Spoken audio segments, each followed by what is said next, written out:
Fala pessoal, tudo bem? Vamos lá para a nossa nona aula, plano de negócio. Vou pedir para vocês que abram então lá no Aprender, plano de negócio, aula 9. E hoje nós vamos falar um pouquinho sobre plano de marketing. Eu sei que vocês já devem estar cansados de ouvir falar sobre plano de marketing e tudo mais, mas hoje eu vou dar uma evoluída no assunto para algo um pouco mais prático, como se a gente estivesse efetivamente colocando o nosso trabalho, todo o nosso conhecimento na dinâmica do mercado. Tá? Antes de começar efetivamente o conteúdo, eu queria só passar uma reflexão para vocês. O que acontece? Até hoje, no mundo acadêmico, quem já está no mercado do trabalho já deve ter percebido, a gente vê que no mundo acadêmico tudo é muito, o processo ele é muito rígido, o processo ele é bastante denso, né? E por que ele é assim? Para a gente aprender como que as coisas funcionam. Só que quando a gente vai levar todo esse nosso conhecimento para a prática, a gente vê que existe uma evolução. Qual que é essa evolução? A cultura da empresa, ela vai interferir nesses processos de trabalho. O que eu quero dizer com isso? Quando uma empresa ela é mais metódica, talvez a gente se aproxime um pouco mais dos formatos acadêmicos. Quando a empresa ela é mais prática, talvez ela se distancie sem deixar, quando ela tem uma atuação correta, ela se distancia sem desrespeitar o processo acadêmico. O que eu quero dizer? Ela vai colocar as coisas para acontecerem de uma forma um pouco mais dinâmica. Isso tem a ver, por exemplo, com a característica dos produtos, a característica do negócio da empresa. Então, eu vou dar dois exemplos que eu vivi na prática. Um deles é o desenvolvimento de um eletrodoméstico, de uma geladeira. Se vocês pararem para pensar, quantos itens, quantos componentes tem uma geladeira? Então a geladeira, por exemplo, ela tem aquela lâmpada. Aquela lâmpada vem de um fornecedor tranquilo, talvez a gente consiga uma flexibilidade rápida e fácil e sem muitos custos se a gente precisar trocar aquela lâmpada. Mas pensa numa porta, na porta da geladeira. A porta da geladeira ela tem um design específico. O puxador da geladeira, plástico, ele tem um design específico. Para aquilo ser desenvolvido, existe um custo de molde, existe um super processo de trabalho envolvido que leva muito tempo e muito dinheiro. Depois que você lançou esse produto, se a gente tiver algum problema na recepção do mercado em relação à porta, ferrou, porque você precisa reestruturar o seu produto, desenvolver um novo molde, fazer novos investimentos, é algo bastante complicado. Então, neste caso, talvez o processo tenha que ser um pouco mais rígido. Já imagina uma outra empresa que trabalha com produto descartável e a maioria dos produtos comprados de fornecedores. Então você vai lançar aí um pacote de pratinhos descartáveis. Será que a gente precisa fazer tanta pesquisa? Será que a gente precisa fazer tantos testes de mercado? Talvez não, né? Porque se comprou um lote do fornecedor, colocou no mercado, deu um problema, muda o produto. Vai ter eventualmente um prejuízo por causa daquele lote que foi comprado? Provavelmente sim, mas muito menor do que desenvolver um molde de uma porta de geladeira, tá? Então, e aí o que você precisa entender? Poxa, o que custa mais? Eu investir nesse lote, deu um problema, eu vou lá e troco, ou eu pegar esse produto, fazer um teste de mercado, né, até lançar esse produto no mercado, tudo isso também custa dinheiro. Então a gente precisa avaliar em relação às características do nosso negócio, o quanto que a gente tem que ser rígido e o quanto que a gente tem que se flexibilizar, tá? Mas de qualquer forma, quando a gente parte para desenvolver um plano de marketing para uma empresa, a gente, além de levar em consideração essas características, tem a cultura e a dinâmica do mercado, que é algo um pouco mais ágil, um pouco mais rápido que a gente precisa desenvolver. Tá? Então olha lá, no slide 1, o que aconteceu até agora? Nós estruturamos o nosso projeto. Lembra que no encontro passado nós falamos sobre testes de mercado e tudo mais? Então o que aconteceu? A gente validou a nossa ideia lá no mercado, nosso produto lá no mercado. E agora o que a gente precisa fazer? A gente precisa entrar no mercado em si. E para você entrar no mercado grande, para fazer o teste, obviamente a gente também precisa de um planejamento, mas quando você entrar no mercado grande, esse planejamento é muito mais estruturado, por estarmos falando de um público muito maior, de praças muito diferentes, eventualmente culturas diferentes envolvidas, tá? Então todo esse plano ele tem que ser desenvolvido de forma mais cuidadosa. E esse plano tem que levar em conta o quê? Os objetivos da empresa no curto, médio e no longo prazo. Tá? Por quê? Porque no curto prazo a gente está introduzindo um produto, então de repente a gente precisa alcançar a distribuição.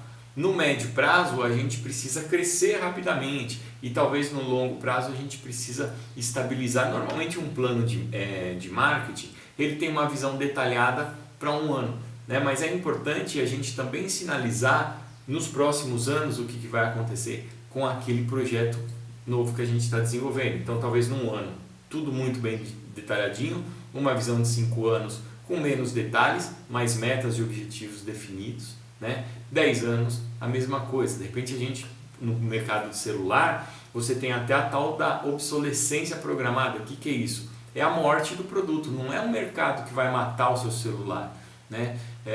Muita gente, obviamente, entra em novas tecnologias e acaba complicando um pouco, mas muita gente tem um celular que está funcionando, mas a indústria lançou tantas inovações que a pessoa não quer mais aquele celular, ela quer um novo.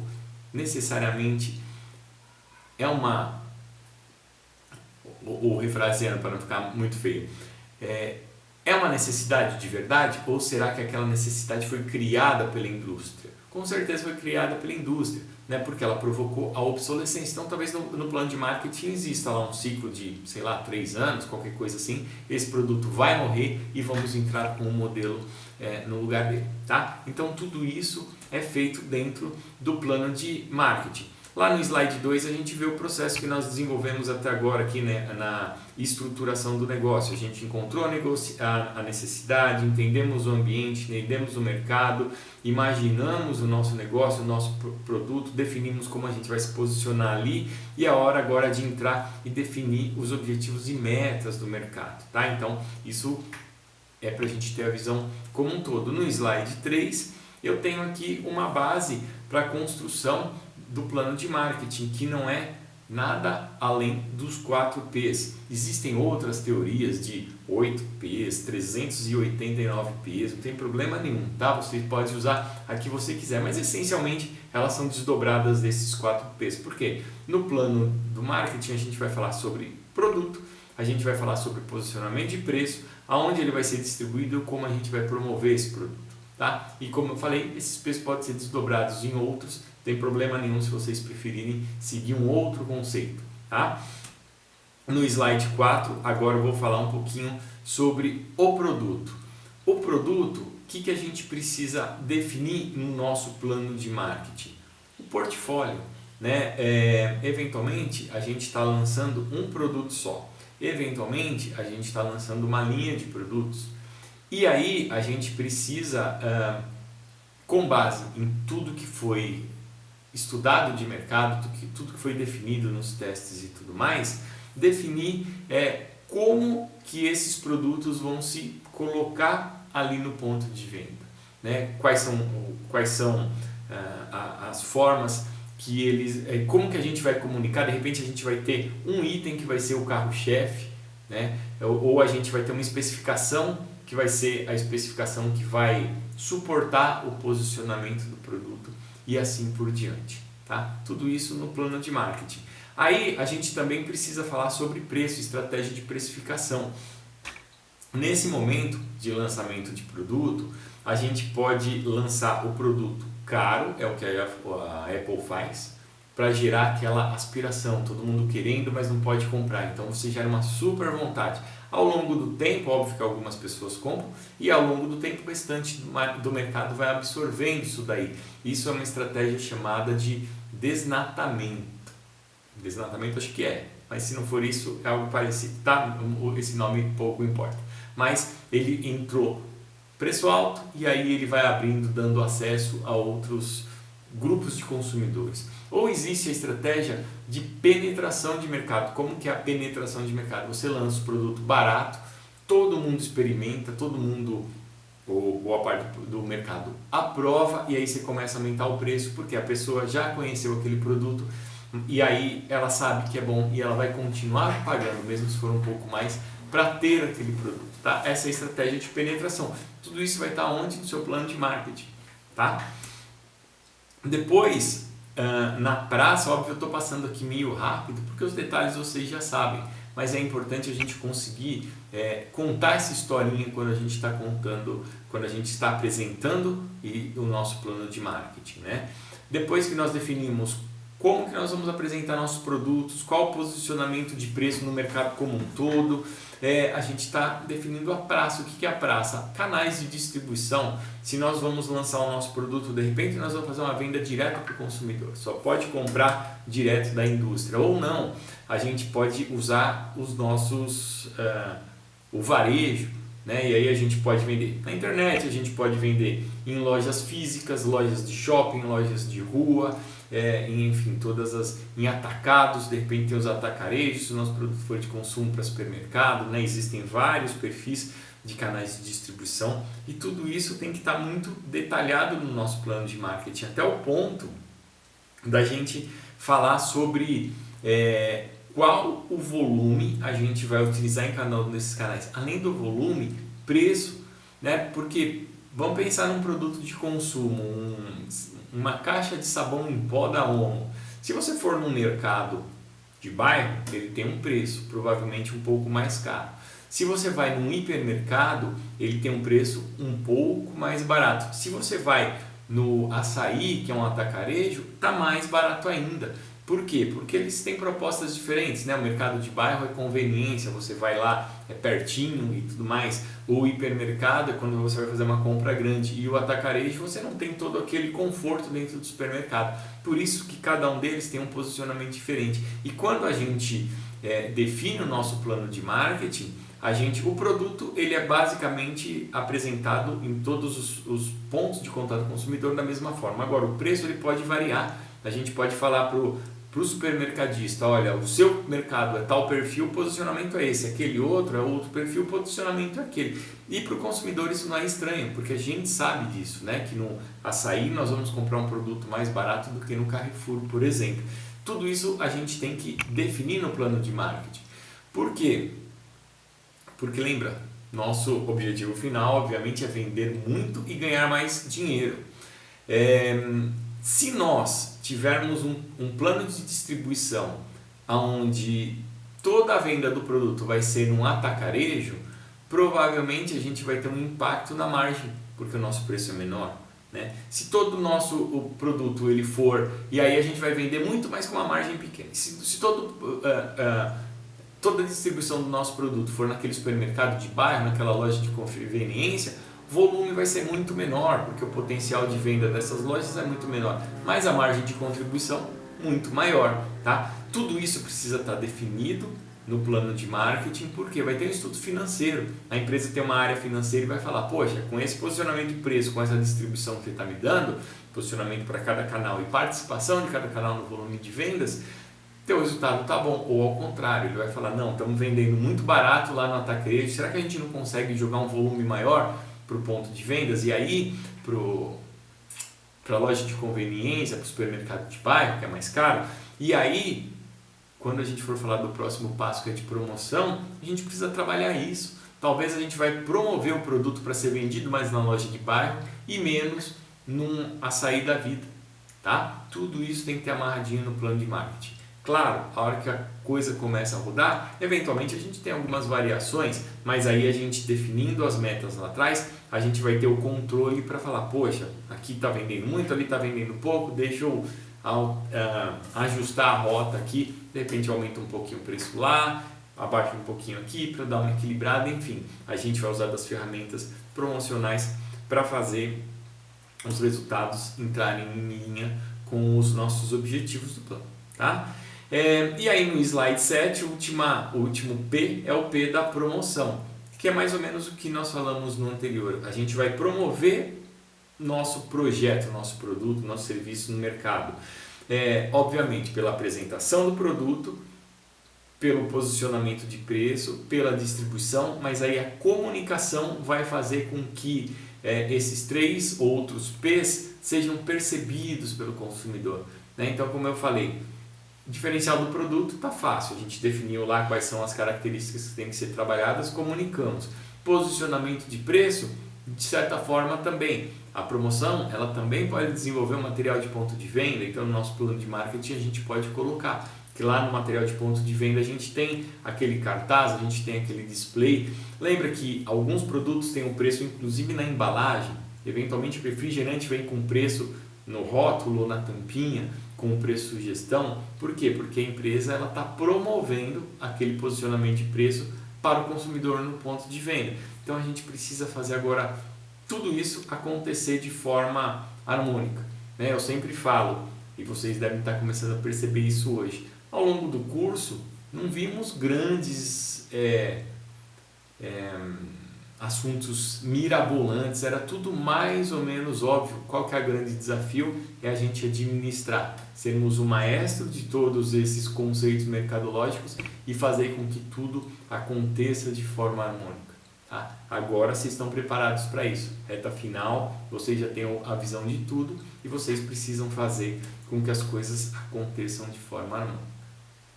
Já no slide 8, vou dar uma pincelada em tudo que nós falamos lá no comecinho, né? Então, olha só, achamos a nossa oportunidade de mercado, fizemos todos os estudos, entendemos como a gente pode participar desse mercado, validamos com os consumidores, montamos nosso plano de marketing, considerando os 4 P's, né? Lembrando, esse produto está aí no slide, esse plano está aí no slide 8, deve conter os objetivos no curto, médio e longo prazo, tudo em linha com missão, visão, propósito da empresa, né? A gente tem que lembrar que estamos num conjunto que tem que ser totalmente coerente para fazer sentido na cabeça do consumidor. Algum tempo atrás, era muito mais comum, ainda mas era muito mais comum a gente ver aquelas missões maravilhosas na parede da empresa e ficavam sempre lá só na parede da empresa, porque na prática era tudo diferente. Aquelas campanhas maravilhosas, aí você via o dia a dia da empresa, o produto, as propostas do produto, de conceito de marca e tudo mais, acabavam se distanciando do propósito original da empresa. Então tudo era difícil para o consumidor absorver, ele não acreditava naquilo. Hoje, as empresas entenderam que o consumidor ele não é burro, o consumidor ele absorve toda a comunicação, mas ele percebe se as ações da empresa estão em linha com aquilo que ela está propondo. A gente viu muitos ruídos, principalmente quando entram nos conceitos LGBT, conceitos de preservação. Uma empresa falou alguma coisa e pisou na bola do outro lado, ferrou, né? As mídias sociais, elas são escancaradas de protestos e tudo mais, tá? Então, é isso que a gente precisa cuidar no plano de marketing. Objetivos curto, médio e longo prazo. No curto prazo, normalmente, os objetivos são de 1 ano, com ações detalhadas. Então você vai ter lá posicionamento de preço na entrada do produto, depois de 3 meses a gente pode reposicionar, promoção, qual tipo de comunicação que a gente vai ter no momento do lançamento, depois de um determinado tempo, a distribuição, eventualmente a gente pode começar a distribuição em alguns canais e depois abrir para outros canais, tá? Alguma coisa nesse sentido. E no slide 9, eu estou exemplificando ou de repente explicando aqui como que isso vai estar descrito no plano de marketing. Não é nada mirabolante, é um cronograma. Nesse cronograma você tem ali uma lista de ações que vão ser feitas. De repente você tem lá produtos, as ações, preço, tal, praça, promoção, vamos na promoção. Produto, preço e praça tem menos, normalmente no plano de marketing tem menos detalhes para serem explicados, tá? Mas no caso da promoção, Tem muito. Por quê? Você pode falar, lançamento do produto, vou trabalhar nas mídias sociais assim, vou fazer eventualmente uma campanha na televisão, eventualmente uma campanha no rádio, outdoor, material de ponto de venda. Aí a gente precisa ver ao longo do ano, tem as datas sazonais, como que eu vou trabalhar as datas sazonais, quanto que eu vou investir, né? O que a gente precisa lembrar. Cada uma dessas ações tem preço, que está no próximo item aqui no slide 9, o orçamento. A gente precisa colocar quanto vai custar, né? E aí, ao longo do tempo também, a gente tem que colocar o quanto que a gente vai vender. Lembra que eu falei? O volume que a gente vai vender, em canal de distribuição que a gente vai vender, com qual preço a gente vai vender. Tudo isso porque para a área financeira fazer os cálculos. Bom, você está me dizendo que você vai vender isso, portanto, em tais canais, e que você vai investir tanto em ações de marketing, seja comunicação, material de plano de venda e tudo mais. E aí ela vai fazer a conta. Ah, legal, está trazendo um resultado positivo para a empresa ou não. De repente a conta não fecha, ela vai devolver para você e falar, poxa, você está vendendo tanto, investindo tanto, está dando prejuízo, precisamos resolver isso. E aí a gente, como os especialistas de mercado, tem que achar alguma alternativa ou as alternativas para que a gente consiga sair dessa situação. Normalmente um plano de marketing ele considera 3 cenários. Tem aquele cenário que a gente aposta, que é o mais provável de acontecer. Aí a gente pode ter um cenário otimista e um cenário pessimista. Tá? Por quê? Porque num cenário pessimista, eventualmente a gente vai ter inflação, a gente vai ter algum sinal de dólar subindo, queda de emprego, qualquer coisa assim, vai diminuir o potencial de vendas e aí a gente vai ter resultados menores. E a área financeira tem que falar, se a gente tiver esse cenário, vamos ter um impacto X lá na margem, tudo bem? Ou não podemos deixar isso acontecer, enfim, a gente precisa ter essa visão. Agora, o outro lado, vendemos muito mais do que a gente preveu, é legal? Inicialmente é, mas olha só, se a gente estiver falando de um produto de consumo, vamos supor que nós lançamos aí um suco novo no mercado. Vocês sabem, né? Quando a gente lança um negócio bacana, pegou, voa um monte de concorrente para fazer a mesma coisa que a gente está fazendo. Se nós lançamos esse suco novo, todo mundo foi comprar, de repente acabou o nosso suco, nós ativamos a demanda, o cara chegou lá, não tem o nosso, mas tem outro concorrente parecido. O que ele vai fazer? Experimentar o do concorrente. A gente está pagando, a gente está ativando o consumidor, mas quem está levando o resultado é o concorrente. Então, precisamos estar preparados para uma demanda acima do que a gente previu. Porque se ela vier, a gente tem que ter um plano de ação para tentar atender a essa demanda. Tá bom? Bom, eu sei que é bastante coisa, mas a gente só vai conseguir absorver efetivamente tudo isso que eu disse na hora de colocar a mão na massa, tá? E agora vocês vão ter bastante oportunidades para colocar a mão na massa, né? No mercado, de repente seria super legal saber que alguns de vocês usaram esse conteúdo de plano de negócio que nós estamos ainda falando ao longo do semestre, para desenvolver alguma coisa própria, né? Pode ser que vocês tenham uma ideia de um negócio próprio, monta o plano de marketing e vocês vão ver, vai começar a dar um nó na cabeça, mas de repente vocês vão colocando as coisas cada uma no seu lugar e tudo vai acontecendo, tá? No fim, tudo vai dar certo. Beleza? Bom, tô aí, meus dados estão aqui na tela, qualquer dúvida é só entrar em contato. Obrigado, até semana que vem.